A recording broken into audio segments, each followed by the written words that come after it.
ఆకాశము నుండి మన్నాను పంపిన దేవుని మధుర జలమును పంచి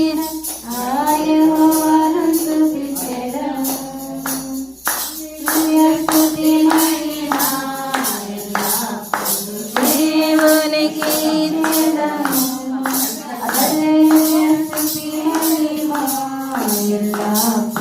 దేవునికి ఇచ్చేదము. హల్లెలూయా హల్లెలూయా హల్లెలూయా.